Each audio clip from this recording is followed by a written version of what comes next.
नमस्कार विद्यार्थी मित्रांनो, Jeevan sir math and reasoning academy या यूट्यूब चॅनलवर आपले सहर्ष स्वागत आहे.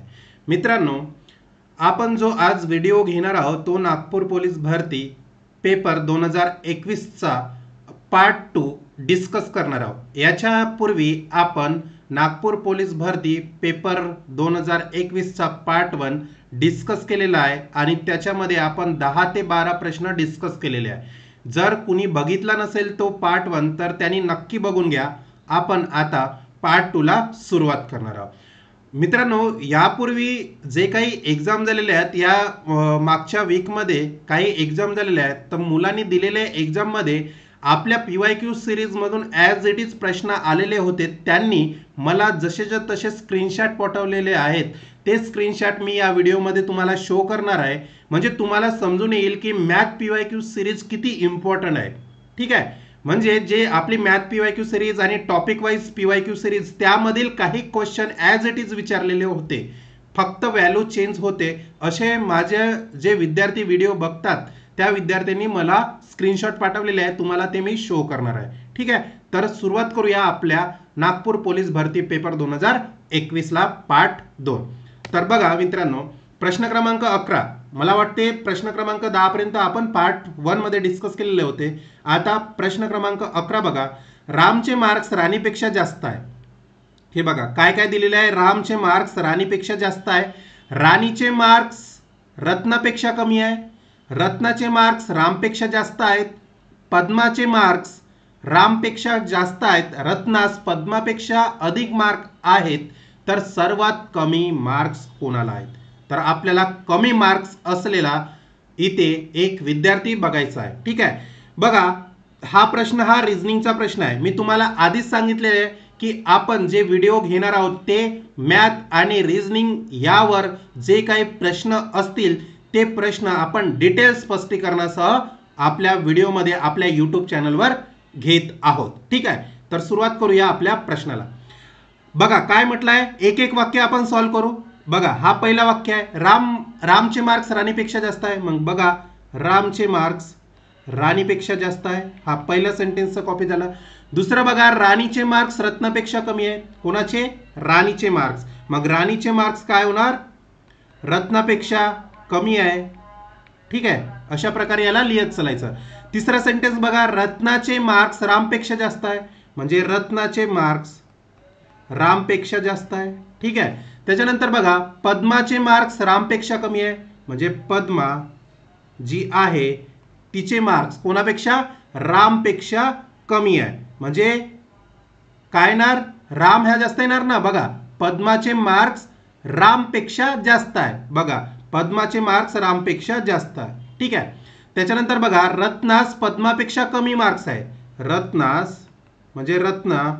ठीक आहे, कोणाच्या? पद्मापेक्षा अधिक मार्क्स आहे रत्नास. म्हणजे इथे काय येणार? पद्मा. ठीक आहे, तर अशा प्रकारे हे आपले काय झाले? हे व्यक्ती झाले. किती? एकूण 4 व्यक्ती आहे आणि 4 व्यक्तीचे आपल्याला काय मार्क्स काय करायचं आहे? लिहायचं आहे. आता आपल्याला फायनल जे आन्सर आहे ते फायनल आन्सर काढायचं आहे, कमी मार्क्स कोणाला मिळाले. तर बघा इथे 4 व्यक्ती आहेत. 4 व्यक्तीसोबत आपण कंपॅरिझनला सुरुवात करू. ठीक आहे, तर पहिलं बघा, पहिलं मी याच्यापासून सुरुवात करतो, रत्ना आणि पद्मापासून. तर रत्नाचे मार्क्स कोणापेक्षा जास्त आहे? पद्मापेक्षा जास्त आहे. ठीक आहे, त्याच्यानंतर बघा, त्याच्यानंतर पद्माचं रिलेशन कुठे जुळत आहे का? बघा इथे जुळत आहे. हे बघा पहिला हा सेंटेन्स झाला. आता या सेंटेन्स सोडून या सेंटेन्स कडे चाललो. पद्माचे मार्क्स कोणापेक्षा? रामपेक्षा. म्हणजे इथे काय येणार? राम येणार.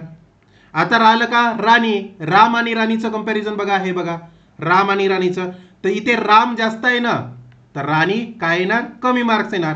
आणि आपल्याला हे बघा हे आपलं फायनल उत्तर झालं. आता इथून शोधायचं आहे की कमी मार्क्स कोणाला आहे? तर रत्नाला सर्वात जास्त मार्क्स आहे, सर्वात जास्त मार्क्स. आणि सर्वात कमी मार्क्स कोणाला आहे? राणीला. इथे जर प्रश्न असतं सर्वात जास्त मार्क्स कोणाला, तर आपलं उत्तर रत्न आलं असतं. पण आपल्याला प्रश्न काय केलाय? कमी मार्क्स कोणाला आहे, तर काय उत्तर असणार आहे आपलं? राणी. पर्याय क्रमांक डी हे आपलं उत्तर असणार आहे. समजलं? वळू या प्रश्न क्रमांक 2 कडे. बघा हा रिझनिंगचा प्रश्न आहे. कुणाचा? रिझनिंगचा प्रश्न आहे. ठीक आहे, वळू या प्रश्न क्रमांक 12 कडे. 12 प्रश्न क्रमांक बघा काय म्हणतो, राहुल त्याच्या घरापासून 15 किलोमीटर पश्चिमेला गेला. नंतर तो डाव्या बाजूला वळून 10 किलोमीटर गेला. पुन्हा डावीकडे वळून 30 किलोमीटर चालत गेला आणि पुन्हा डावीकडे 10 किलोमीटर चालत गेला. इथे चालत आहे. तर आता तो त्याच्या घरापासून किती अंतरावर आहे? आपल्याला बघा, हा डायरेक्शनचा प्रश्न आहे. दिशा, दिशा याला मराठीत दिशा म्हणतात. ठीक आहे. तर आधी आपल्याला काय माहिती पाहिजे? दिशाची नावं माहीत पाहिजेत. ठीक आहे. तर बघा, कुठल्या कुठल्या दिशा आहे रे? हे झालं उत्तर, हे झालं दक्षिण. ठीक आहे. त्याच्यानंतर बघा, हे कुठली येणार? पश्चिम. ठीक आहे. आणि हे पूर्व. याला इंग्लिशमध्ये सांगतो, हे काय येणार? नॉर्थ, साऊथ, वेस्ट आणि हे ईस्ट. ठीक आहे. अशा प्रकारच्या. आणि उपदिशा जर माहीत असेल तर बघा, ह्या उपदिशा आहेत. ठीक आहे. तर तुम्हाला जर इम्पॉर्टंट असेल तर मी लिहून देतो, वायव्य, ईशान्य. ठीक आहे. आणि हे येणार आग्नेय आणि त्याच्यानंतर येणार नैऋत्य. हे उपदिशा झाल्या. हे अशा प्रकारे तुम्हाला माहीत असेल तर ही चांगली गोष्ट आहे. नसेल माहीत तर ही तुम्हाला एक काय त्याला काय म्हणता येणार, एक तुम्हाला इम्पॉर्टंट काय टॉपिकचं एक डायरेक्शनचं तुम्हाला मी दिशाबद्दल माहिती सांगितलेली आहे. ठीक आहे. चला आता सुरुवात करूया आपल्या प्रश्नाला. काय म्हणत आहे रे? राहुल. हा राहुल काय आहे? एक व्यक्ती आहे. तर हा राहुल काय करतो? घर आहे त्याचं, हे घर आहे. ह्या घरापासून 15 किलोमीटर पश्चिमेला गेला. पश्चिम कोणत्या डायरेक्शन आहे रे? हे बघा, पश्चिम ह्या डायरेक्शन आहे. जर घर त्याचं इथं असेल तर तो घरापासून इथे किती? 15 किलोमीटर पश्चिमेला जाणार. एवढं समजलं तुम्हाला? ठीक आहे. त्याच्यानंतर बघा, नंतर तो डाव्या बाजूला वळला. आता बघा, हा पश्चिम दिशेने जात आहे. तर पश्चिम दिशेने गेल्यानंतर डावी बाजू त्याची कुठली होणार? हे होणार. बघा, डावी बाजू काय होणार? ही होणार. मग डाव्या बाजूला तो 10 किलोमीटर काय चालत गेला. तर इथे काय येणार? 10 किलोमीटर येणार. एवढं समजलं? आता बघा, त्याच्यानंतर पुन्हा डावीकडे वळून तो 30 किलोमीटर चालत गेला. आता हे बघा, हा खाली चालत गेला आणि ही त्याची डायरेक्शन आहे खालची. आता याची डावी बाजू कोणती होणार रे? बघा, जर वरती चालत गेला असता तर डावी बाजू ही झाली असती आणि उजवी बाजू ही झाली असती. आता तो काय करत आहे? खाली चालत जात आहे. तर मग ही काय होणार? त्याची डावी बाजू होणार आणि ही उजवी बाजू होणार. एवढं समजलं तुम्हाला?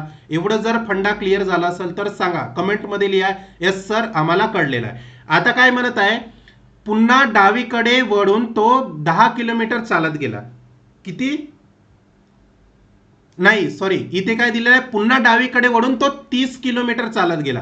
इथे काय आहे? 30 किलोमीटर तो चालत गेला. हे बघा, हे एवढं 15 किलोमीटर झालं. इथून 15 किलोमीटर पासून नंतर हा पुन्हा 15 किलोमीटर पकडा. म्हणजे हे बघा, हे याचा 15 किलोमीटर डिस्टन्स झाला. ठीक आहे. हे 15 किलोमीटरचं डिस्टन्स झालं आणि त्याच्यानंतर हे 15 किलोमीटरचं म्हणजे टोटल किती झालं? 30 किलोमीटर तो डिस्टन्स चाललेला आहे डावीकडे वळून. आणि पुन्हा डावीकडे त्याने 10 किलोमीटर चालत गेलाय. आता हे बघा, हा इकडे चालत गेलाय. कुठे? पूर्व दिशेला. आता याची डावी बाजू कुठली होणार रे? मी सांगितलंय तुम्हाला, डावी बाजू कुठली होणार? वरती होणार. आणि तो किती किलोमीटर? 10 किलोमीटर. तर 10 किलोमीटर बघा, तो चालत गेलेला आहे वरच्या दिशेने. ठीक आहे. आता शेवटचा जो प्रश्न आपल्याला केलेला आहे, काय केलेला आहे बघा. तर आता तो त्याच्या घरापासून किती अंतरावर? आता हे घर आहे आणि हा त्याचा शेवटचा टोक आहे, जो काय राहुल जिथपर्यंत चालत गेलेला तो शेवटचा टोक आहे. आता आपल्याला हे डिस्टन्स काढायचं आहे. हे डिस्टन्स आपल्याला विचारलं आहे किती किलोमीटर आहे ते. आता बघा, हे 15 किलोमीटर आहे. मग इथून 30 किलोमीटर हे टोटल डिस्टन्स होता आपलं. हे 30 किलोमीटर टोटल डिस्टन्स होतं ना. या 30 किलोमीटर मधून तो 15 किलोमीटर ऑलरेडी चाललेला आहे. मग राहिले किती रे? 15 किलोमीटर राहिलेले आहे. ठीक आहे. आणि आपल्याला हेच आन्सर विचारलेलं आहे, उत्तर विचारलं आहे, त्याला त्याच्या घरापासून किती अंतरावर तो चालत गेला. तर किती? 15 किलोमीटर. पर्याय क्रमांक डी हे आपलं उत्तर असणार आहे. ठीक आहे. अशा प्रकारचा हा प्रश्न होता. चला वळूया प्रश्न क्रमांक 13 कडे. प्रश्न क्रमांक 13 बघा काय म्हणतो. एका गोलाची त्रिज्या 3 सेंटीमीटर आहे. काय म्हणत आहे? एका गोलाची त्रिज्या 3 सेंटीमीटर आहे. तर गोलाचे घनफळ किती? आपल्याला काय करायचे आहे? गोलाचे घनफळ. बघा, याचं सूत्र आहे गोलाचे घनफळ बरोबर काय येणार? काय येणार 4/3 पाय आर क्यूब, म्हणजे 4/3 पाय आरचा क्यूब. आता आर काय असणार इथे, काय असणार आहे त्रिज्या, काय असणार आहे त्रिज्या. ठीक आहे, हे सूत्र झालेलं आहे. आपल्याला बघा गोलाची त्रिज्या दिलेली आहे 3 सेंटीमीटर, म्हणजे आर बरोबर 3 सेंटीमीटर दिलेलं आहे. ठीक आहे, तर त्याच्यानंतर काय गोलाचे घनपड किती, तर गोलाचे घनपड कसं काढणार 4/3. आता पायची किंमत आपल्याला माहिती आहे, पायची किंमत काय 22/7, पण प्रश्नामध्ये आपल्याला ही ऑलरेडी पाय जशाच्या तसा ठेवायचा आहे, म्हणून आपण बघा आन्सर मध्ये पाय जशाच्या तसा आहे म्हणून पाय जशाच्या तसा ठेवला. अदरवाईज आपण काय केलं असतं पायची किंमत इथे ठेवली असते. आणि आर काय आहे 3 सेंटीमीटर, म्हणजे 3चा काय होणार क्यूब होणार. आता काय होणार इथे 4 म्हणजे 4/3 गुणेला पाय गुणेला 3चा क्यूब किती होतो रे 27, किती होतो 27. आता बघा इथे भाग जातो 3 9 27 आणि इथे काय राहतो 4 गुणेला पाय गुणेला 9 आणि हे काय होणार 4 9 36 आणि पाय जशाच्या तसा. आता काय आहे आपल्याला घनपड काढायचं आहे, तर घनपड कशात मोजले जातात सेंटीमीटर क्यूब मध्ये, म्हणजे 36 पाय सेंटीमीटर क्यूब हे आपलं उत्तर असणार आहे. पर्याय क्रमांक सी हे आपलं उत्तर आहे. अशा प्रकारचा हा सोपा प्रश्न होता. ठीक आहे, वळूया प्रश्न क्रमांक 14 कडे. प्रश्न क्रमांक 14 बघा, हा वारंवारता या टॉपिक वरचा प्रश्न आहे, वारंवारता. ठीक आहे, आपण हा टॉपिक घेणारच आहोत आपल्या टॉपिक वाईज सिरीज मध्ये, तर याला आपण आधी डिस्कस करूया. बघा 2 नाणी फेकली असता कमीत कमी एक छापा म्हणजे हेड गिळण्याची शक्यता किती. आता बघा काय म्हटलं याने 2 नाणी फेकली असता एकूण शक्यता किती असतात रे. बघा या 2 नाण्याला काय असते, एक तर हेड असते आणि एक टेल असते, बरोबर आहे ना, हेड आणि टेल. मग 2 नाणी फेकली असता एका नाण्याला हेड आणि टेल असते, म्हणजे हे किती झाले 2 शक्यता झाला. मग 2 नाणी फेकत आहे तर किती होणार, किती होणार रे 4 शक्यता होणार ना. हे पहिलं नाणी फेकत आहे, हे दुसरी नाणी फेकत आहे, म्हणजे टोटल शक्यता किती होणार 2 नाणी फेकल्यानंतर 4 होणार ना. मग 2 नाणी फेकल्यावर एकूण शक्यता 4 होणार. ठीक आहे, एवढं समजलं. आता बघा याला कसं लिहितो मी, हे शक्यता HH एक वेळा, HT एक वेळा, TH एक वेळा आणि TT एक वेळा, हे 4 शक्यता आपल्याला दिसून येणार आहे जेव्हा आपण 2 नाणी फेकू तेव्हा. ठीक आहे, आता बघा आता काय म्हणत आहे आपल्याला एक कमीत कमी एक छापा. आता बघा हे आपली शक्यता आहे, 4 शक्यता आल्या, याच्यामध्ये आपल्याला काय पाहिजे कमीत कमी एक छापा. छापा म्हणजे काय रे हेड. तर बघा कमीत कमी एक छापा कुठे होणार, इथे एक कमीत कमी म्हणत आहे, म्हणजे जास्त किती राहू शकते. मग इथे बघा एक छापा ऑलरेडी आहे, इथे एक छापा आहे, इथे एक छापा आहे. इथे काय छापा आहे का म्हणजे हेड आहे का नाही, इथे काय दोन्ही टेल आहे, काय टेल आहे. म्हणजे इथे आपल्याला काय काय विचारलं आहे बघा, कमीत कमी एक छापा असण्याची किंवा मिळविण्याची शक्यता. ठीक आहे, सोपा प्रश्न आहे विद्यार्थी मित्रांनो. बघा काय होणार इथे HH एक, इथे ऑलरेडी एक छापा आहे, त्याच्यानंतर इथे एक बघा HT आणि TH मध्ये एक छापा आहे. छापा म्हणजे काय हेड. ठीक आहे, आता बघा त्याच्यानंतर काय होणार आपल्याला याची काय काढायची आहे, आपल्याला वारंवारता काढायची आहे. मग वारंवारता कसं होणार आहे, इथे किती शक्यता झाल्या 3 शक्यता झाल्या, किती झाल्या 3 शक्यता, जिथे फक्त कमीत कमी एक छापा मिळू शकतो अशा. मग शक्यता कसं काढणार बघा, शक्यता बरोबर किमान एक छापा मिळण्याची शक्यता, त्याच्यानंतर भागेला काय येणार एकूण शक्यता, म्हणजे एकूण शक्य घटना. ठीक आहे, आता बघा आपल्याला काय काय मिळालंय, एकूण छापा किमान एकूण छापा किती मिळाले 3 मिळालेले आहे, आणि एकूण शक्यता किती आहे बघा 4 होणार आहे, कारण 2 नाणी फेकलेली आहे, म्हणजे आपलं उत्तर काय असणार आहे 3/4 म्हणजे पर्याय क्रमांक बी हे आपलं उत्तर असणार आहे। इथं बघा मित्रांनो, तुम्हाला जर विचारलं असतं एकच टेल म्हणजे हेड, तर काय उत्तर असतं तुमचं? काय उत्तर असतं? 1/4, कारण इथे एकच टेल आहे बघा, टेल किती आहे? 1 आहे, ठीक आहे। तर अशा प्रकारे तुम्हाला प्रश्न विचारला असता। जर सेकंड टाईपचं जर प्रश्न असतं तर असं आपण डील केलं असतं। हे पहिल्या टाईपचं आहे, तर असं आपण याला सॉल्व्ह केलेलं आहे, सोडवलेलं आहे, ठीक आहे। वळूया प्रश्न क्रमांक 15 कडे। हा खूप सोपा प्रश्न आहे, घड्याळीचा प्रश्न आहे। घड्याळात 10:30 असता आरशातील प्रतिमेत किती वाजले असतील? आता आपल्याला आरशातील प्रतिमा किती वाजले हे काढायचं आहे। मग काय होणार बघा, आरशातील वेळ काय होणार? आरशातील वेळ आपण काय करतो? आरशातील वेळ 12 मानतोय आणि इथून काय दिलेली वेळ मायनस करतो, दिलेली वेळ मायनस करतो म्हणजे वजा करतो। म्हणजे किती? 12 मधून आपल्याला दिलेली वेळ किती आहे? 10:30 तर किती येणार आहे? 10:30 म्हणजे 1:30. तर अशा प्रकारे हा आपलं उत्तर असणार आहे। पर्याय क्रमांक बी हे आपलं उत्तर आहे, ठीक आहे। हे अशा प्रकारे आपल्याला आरशातील वेळ काढण्यासाठी सूत्र वापरायचं आहे, ठीक आहे। वळूया प्रश्न क्रमांक 16 कडे। बघा विद्यार्थी मित्रांनो, हा जो प्रश्न क्रमांक 16 आहे, हा प्रश्न मी ऑलरेडी माझ्या PYQ सिरीज मध्ये डिस्कस केलेला आहे किंवा टॉपिक वाईज सिरीज मध्ये डिस्कस केला आहे। तुम्हाला मी हा होमवर्क म्हणून देत आहे, ठीक आहे।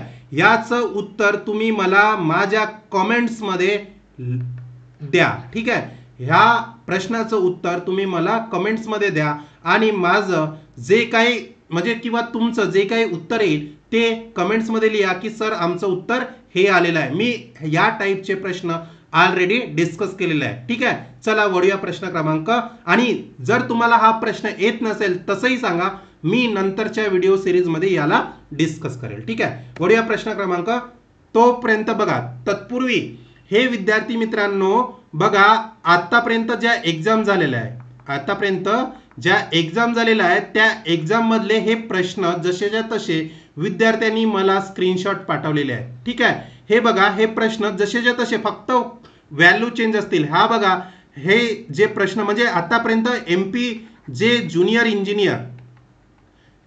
इंजिनियर जी एक्झाम झाली आहे त्या एक्झाम मध्ये आलेला हा प्रश्न होता, ठीक आहे। फक्त व्हॅल्यू चेंज होती त्याच्यामुळे हा तुम्हाला असं वाटत असेल की नवीन प्रश्न आहे, पण या टाईपचा प्रश्न मी ऑलरेडी माझ्या PYQ सिरीज मध्ये डिस्कस केला आहे। म्हणजे तुम्हाला समजून येत आहे की मी जे पोलीस भरती, तलाठी भरती किंवा इतर सरळ सेवेचे व्हिडिओ घेत आहे ते व्हिडिओ कुठल्या कुठल्या एक्झामला इम्पॉर्टंट आहेत? MP ज्युनियर इंजिनियर, म्हणजे ज्युनियर इंजिनियरला पण हे प्रश्न येऊ शकतात, असिस्टंट इंजिनियरला पण हे प्रश्न येऊ शकतात। म्हणून मी तुम्हाला सुरुवातीलाच म्हटलं आहे की असं समजू चालू नका की मी तलाठी भरतीचे PYQ घेत आहे म्हणजेच ते तलाठीसाठीच इम्पॉर्टंट असेल, मी पोलीस भरतीचे PYQ घेत आहे म्हणजे ते पोलीस भरतीसाठीच इम्पॉर्टंट असेल, असं काहीच नसते। मॅथ असतो तो कुठल्याही एक्झामला विचारू शकतो, ठीक आहे। म्हणून तुम्ही माझे व्हिडिओ कंटिन्युअसली बघत चला, कुठल्याही एक्झामची तयारी करत असेल तरी पण,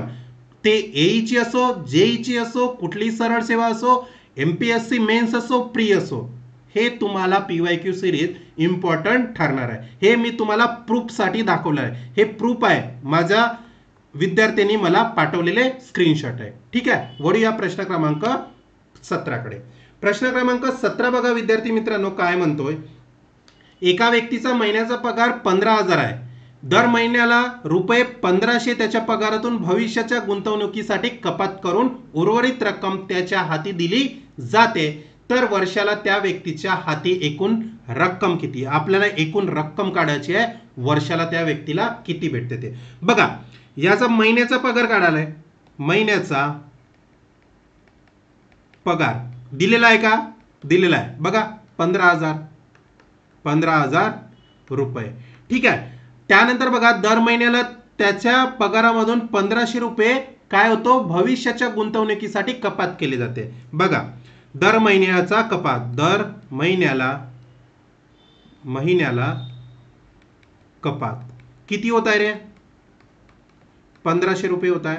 तर काय करा, या 15,000 मधून काय करा, 1500 वजा करा, ठीक आहे। तर काय होणार, तुम्हाला जे किंमत मिळेल ते काय असेल, त्याच्या हाती जो पगार मिळेल तो पगार असेल, कारण हा त्याचा महिन्याचा पगार झाला आणि हा त्याचा झाला गुंतवणुकीसाठी भविष्याच्या, ठीक आहे. आणि आता गुंतवणूक केल्यानंतर त्याच्याकडं करंट जो बॅलन्स आहे, पगार आहे, तो 13,500 असणार आहे, ठीक आहे. एवढं समजलं. त्याच्यानंतर बघा, आपल्याला त्याचा वर्षाला त्या व्यक्तीच्या हातात एकूण किती रक्कम येईल हे विचारलंय. आता बघा काय विचारलंय, वर्षाला म्हणजे 12 महिने, एवढं समजलं. 12 महिन्याला मिळणारी एकूण रक्कम, ठीक आहे. आता त्याच्या हातात 13,500 मिळतात. किती? 13,500. आणि एकूण 12 महिने आहेत, म्हणजे वर्षालाच काढायचं आहे, म्हणजे इथे काय करा, 12 ने मल्टिप्लाय करा. तर त्याचा जर गुणाकार केला तुम्ही, तर त्याच्या हातात 1,62,000 वर्षाला मिळणार, ठीक आहे. म्हणजे पर्याय क्रमांक काय असणार आहे, इथे बघा ऑप्शन ए आणि बी सारखेच झालेले आहे. मला असं वाटतं की इथे काय असणार, प्रिंट मिस्टेक आहे, इथे 62,000 असणार, ठीक आहे. 1,62,000 म्हणजे पर्याय क्रमांक बी हे आपलं उत्तर असणार आहे. इथे टायपिंग मिस्टेक झालेली आहे. दोन्ही प्रश्नाचे जे प्रश्न आहे, ऑप्शन आहे ए आणि बी हे सारखे सारखे टाईप केलेले आहे. जो दुसरा ऑप्शन आहे बी हे 1,62,000 आपलं उत्तर असणार आहे, ठीक आहे. वळूया प्रश्न क्रमांक 18 कडे. बघा, एका संख्येला 35, 56 आणि 91 ने भागले असता बाकी नेहमी 7 राहते, तर अशी लघुत्तम संख्या किती? आता आपल्याला लघुत्तम संख्या विचारली आहे, तर मग आपल्याला काय लसावी काढावं लागेल. मग बघा कितीचा, 35, 56 आणि 91चा आपल्याला काय काढावं लागेल, लसावी. याच्यापूर्वी मी अशा टाईपचा प्रश्न डिस्कस केलेला आहे. तुम्ही माझी PYQ सिरीज बघत चला, तुम्हाला कॉन्सेप्ट क्लिअर होणार. आता बघा, जेव्हा तुम्ही याचा LCM काढता, लसावी काढता, तर याला आधी 2 ने भाग देत चला, म्हणजे कमी पासून जास्त पर्यंत भाग देत चला. 2, आता 2 ने भाग दिला तर जातो का 35 ला? नाही, म्हणजे 35 जसेच्या तसे. इथे जातो का? हा, 28 ने, म्हणजे बघा 28 गुणिला 56, 28 गुणिला 2 किती होतात? 56. त्याच्यानंतर 91 ला जातो का 2चा भाग? नाही, म्हणजे जशाच्या तसं, ठीक आहे. त्याच्यानंतर बघा, मी काय करतो, आणखी 2 नी भाग देतो. का बरं? कारण इथे 2 नी भाग जातं कुठं? 28 ला. इथे बघा 35 ला जातो का? नाही. 28 ला किती वेळा? 14 वेळा. इथे जातो का? नाही, ठीक आहे. पुन्हा बघा 2 नी भाग जातो, हो, कुठे? 14 ला. किती वेळा? 7 वेळा. इथे जातो का? नाही. 35 जशाच्या तसे, 91 जशाच्या तसे, ठीक आहे. आता बघा 2 खतम झालाय, 2 नी भाग कुठल्या संख्येला जात नाही. आता आपण देऊ डायरेक्ट 3 नी जातो का? इथे नाही. मग कशाने? आपण डायरेक्ट 5 नी देऊ. 5 7 35, 7 वेळा जातो 35 ला भाग. इथे 1 वेळा, इथे जातो का? नाही, म्हणजे 7 जशाच्या तसे. इथे जातो का 91 ला? नाही, 91 जशाच्या तसे, ठीक आहे. आता शेवटी 7 नी भाग देऊन चला. 7 ला 1 वेळा भाग जातो, इथे पण 1 वेळा. इथे 13 7 91, 13 वेळा भाग जातो, ठीक आहे. आता शेवटचा जो स्टेप आहे आपली, बघा इथे 13 आहे, म्हणजे आपल्याला 13 नेच भाग द्यावा लागेल. इथे 1 जशाच्या तसं आणि इथे 13 ने 1 वेळा भाग जातो. म्हणजे आपला जो लसावी येणार आहे, तर तो लसावी कसा येणार आहे, या 2 नी 2 ला मल्टिप्लाय करा, म्हणजे जेवढं जेवढं तुम्ही भाग देत गेले त्यांनी तुम्ही गुणाकार करत चला. बघा काय राहणार इथे, लसावी बरोबर 2 गुणिला 2 गुणिला 2 गुणिला 5 गुणिला 7 गुणिला 13, ठीक आहे. आता बघा इथे 3चं म्हणजे 3 पेअर आहे, म्हणजे 2चा इथे काय येणार, घन येणार, क्यूब येणार, गुणिला 5 गुणिला 7 गुणिला 13, ठीक आहे.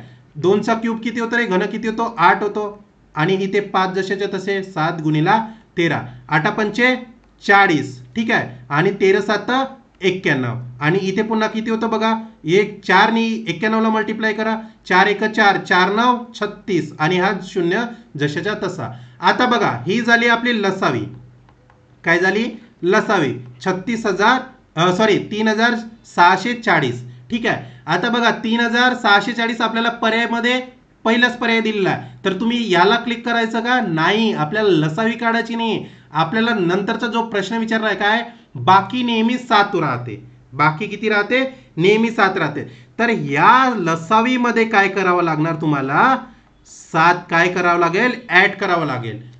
7 उरते ना, बाकी राहते ना, तर आपल्याला बाकी नाही, आपल्याला काय करावं लागेल, लसावीमध्ये 7 ऍड करावं लागेल. म्हणजे लसावी किती आहे, 3640 मध्ये 7 काय करा, अधिक करा, तर काय होणार 3647, म्हणजे पर्याय क्रमांक बी हे आपलं उत्तर असणार आहे. अशा प्रकारचा हा प्रश्न होता. ठीक आहे, वळूया प्रश्न क्रमांक 18 कडे. प्रश्न क्रमांक 18 बघा काय म्हणतो. अशा प्रकारचा मला वाटते आपण प्रश्न डिस्कस केलेला आहे असं मला वाटत आहे. पीवायक्यू सिरीज मध्ये हा प्रश्न आपण ऑलरेडी घेतलेला आहे, तरी आपण याला डिस्कस करूया. प्रश्न क्रमांक 19 बघा. प्रवासाचे 1/3 म्हणजे 1/3 अंतर पार करूनही 20 किमी अंतर शिल्लक असेल तर एकूण अंतर किती. बघा आपल्याला एकूण अंतर काढायचे. समजा एकूण अंतर x असेल. ठीक आहे, आता प्रवासाचे 1/3 काय केले, अंतर पार केले, म्हणजे 1/3 अंतर पार करूनही शिल्लक राहिलेले अंतर.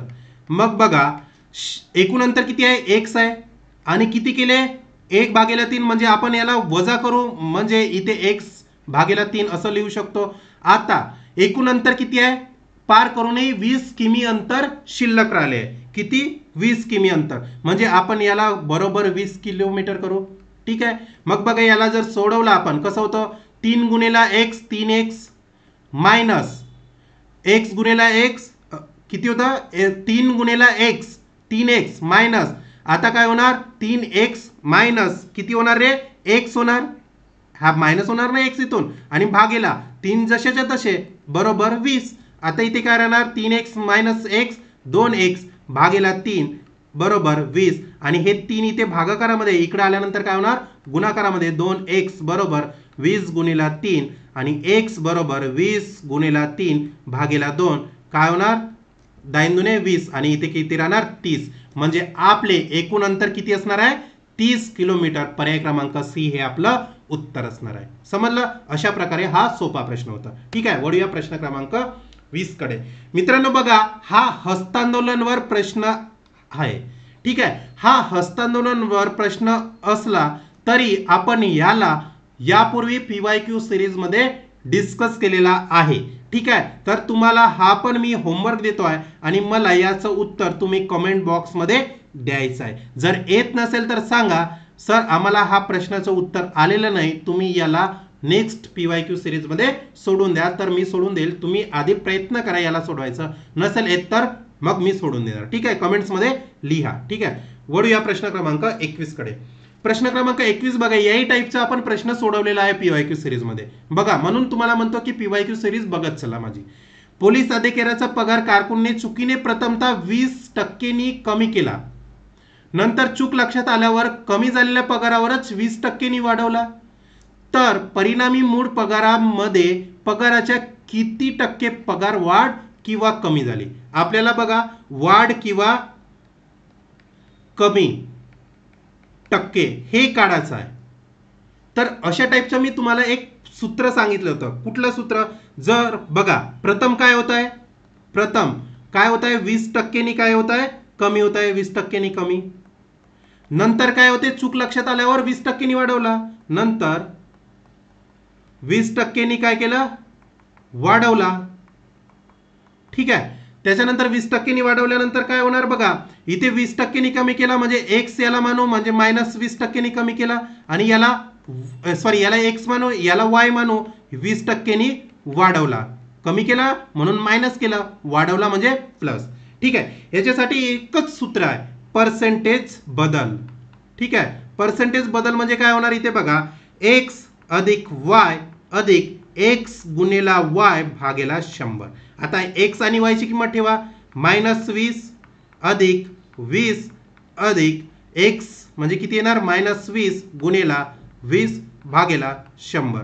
ठीक आहे, इथे बघा -20 आणि +20 काय होणार, डायरेक्ट कॅन्सल होणार, म्हणजे इथे काय शिल्लक राहणार, इथे 0 शिल्लक राहणार, अधिक इथे बघा 1 0 1 0 1 0 हा कटला, म्हणजे इथे किती राहणार, -2 राहणार, म्हणजे -2. ठीक आहे, तर इथे किती राहणार, -2 आणि 2, ठीक आहे, आणि भागेला काहीच राहणार नाही कारण एकच आहे, तर इथे किती होणार -2 आणि -2 किती होणार -4 होणार. मायनस म्हणजे काय रे, कमी होत आहे, म्हणजे 4% कमी होणार. ठीक आहे, म्हणजे पर्याय क्रमांक कुठलं, बी हे आपलं उत्तर असणार आहे. समजलं, अशा प्रकारचं सोपं उत्तर होतं. हे सूत्र आहे, याला तुम्ही एका तुमच्या नोटबुकमध्ये काय करा, नोट डाऊन करून ठेवा. मी तुम्हाला म्हटलं आहे की PYQ सिरीज मध्ये जे टॉपिक वाईज असो किंवा PYQ सिरीज असो त्याच्यासाठी एक स्पेशल बुक बनवा आणि त्याच्यामध्ये हे सगळे प्रश्न ॲज इट इज लिहून ठेवा. तुम्हाला येणाऱ्या आगामी परीक्षेमध्ये याच प्रश्नाचा खूप फायदा होणार आहे. ठीक आहे, चला वळूया प्रश्न क्रमांक नेक्स्ट 22. बघा 22 प्रश्न काय म्हणतो, घड्याळीचा प्रश्न आहे. तर याच्यामध्ये काय आहे, तुम्हाला विद्यार्थी मित्रांनो मी असं सांगू इच्छितो की हा प्रश्न ऑलरेडी मी डिस्कस केलेला आहे PYQ सिरीजमध्ये. जर नसेल तर मी पुन्हा तुम्हाला सांगू इच्छितो हा प्रश्न कसा असेल म्हणून. ठीक आहे, बघा एक घड्याळ दुपारी 12 वाजता सुरू झाले. ठीक आहे, सायंकाळी 5:10 तास काटा किती कोनातून फिरला असेल. आपल्याला 12 वाजता घड्याळ सुरू झाले असं विचार म्हणजे म्हटलंय, आणि 5:10 तास काटा कुठल्या कोणामधून फिरला असेल. बघा आधी तर तुम्हाला काही बेसिक गोष्टी सांगतो याच्याबद्दल. घड्याळातील